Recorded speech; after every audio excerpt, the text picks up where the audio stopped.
ನಮಸ್ಕಾರ ಎಲ್ರಿಗೂ. ಯಾವಾಗಲೂ ಇಡ್ಲಿನ ಒಂದೇ ಥರದ ಸಾಂಬಾರು ಅಥವಾ ಚಟ್ನಿ ಜೊತೆಗೆ ತಿಂದು ತಿಂದು ಬೇಜಾರಾಗಿದ್ದರೆ ಈ ರೀತಿ ಅತಿ ಸುಲಭವಾಗಿ ಮತ್ತು ವೇಗವಾಗಿ ಮಾಡ್ಕೊಳ್ಬಹುದಾದಂಥ ದಿಢೀರ್ ಟೊಮೆಟೊ ಸಾರಲ್ಲಿ ಇಡ್ಲಿನ ನೆಂಚ್ಕೊಂಡು ತಿನ್ನಿ.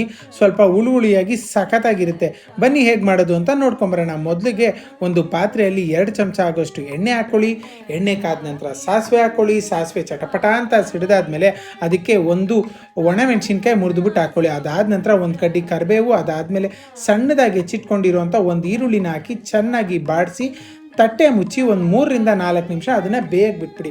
ಇದಾದ ನಂತರ ನಾನು ಮೊದಲೇ ಬೇಯಿಸಿಟ್ಕೊಂಡಿರೋವಂಥ 2 ಟೊಮ್ಯಾಟೊ ಮತ್ತು 4 ಎಸಳು ಬೆಳ್ಳುಳ್ಳಿನ ಮಿಕ್ಸಿನಲ್ಲಿ ಹಾಕಿ ಚೆನ್ನಾಗಿ ಮಿಕ್ಸ್ ಮಾಡಿ ಅದಕ್ಕೊಂದು ಸ್ವಲ್ಪ ಅರ್ಧ ಲೀಟ್ರ್ ನೀರು ಸೇರಿಸಿ ಈ ಪಾತ್ರೆಗೆ ಹಾಕಿ ಅದ್ರ ಜೊತೆಗೆ ಸಣ್ಣದಾಗಿ ಹೆಚ್ಚಿಟ್ಕೊಂಡಿರೋಂಥ ಕೊತ್ತಂಬರಿ ಸೊಪ್ಪು, 1/4 ಚಮಚದಷ್ಟು ಸಾರಿನ ಪುಡಿ, ಆಮೇಲೆ ಒಂದು ಸಣ್ಣ ನಿಂಬೆಹಣ್ಣು ಗಾತ್ರದಷ್ಟು ಹುಣಸೆ ಹುಳಿ ರಸ ಹಾಕಿ ಅದಾದಮೇಲೆ ರುಚಿಗೆ ತಕ್ಕಷ್ಟು ಉಪ್ಪು, ಆಮೇಲೆ ಒಂದು ಸ್ವಲ್ಪ ಹಿಂಗೆ ಹಾಕಿ ಚೆನ್ನಾಗಿ ಕುದಿಯೋಕೆ ಬಿಟ್ಬಿಡಿ. ಅದಾದಮೇಲೆ ಇದು ಸ್ವಲ್ಪ ತೆಳ್ಳಗಿರೋದ್ರಿಂದ ಗಟ್ಟಿ ಬರೋಕ್ಕೋಸ್ಕರ ಒಂದು ಅರ್ಧ ಚಮಚದಷ್ಟು ಇಲ್ಲ 1 ಟೇಬಲ್ ಸ್ಪೂನಷ್ಟು ಅಕ್ಕಿ ಹಿಟ್ಟನ್ನ ನೀರಲ್ಲಿ ಚೆನ್ನಾಗಿ ಮಿಕ್ಸ್ ಮಾಡಿ ಇದಕ್ಕೆ ಬಿಟ್ಟು ಒಂದು 10ರಿಂದ 15 ನಿಮಿಷ ಚೆನ್ನಾಗಿ ಕುದಿಸ್ಬಿಟ್ರೆ ಬಿಸಿಯಾದ ರುಚಿಯಾದ ದಿಢೀರ್ ಟೊಮೆಟೊ ಸಾರು ಸವಿಯಲು ಸಿದ್ಧ. ಇಡ್ಲಿ ಜೊತೆಗಂತೂ ತಿನ್ನೋಕ್ಕೆ ಸಖತ್ತಾಗಿರುತ್ತೆ.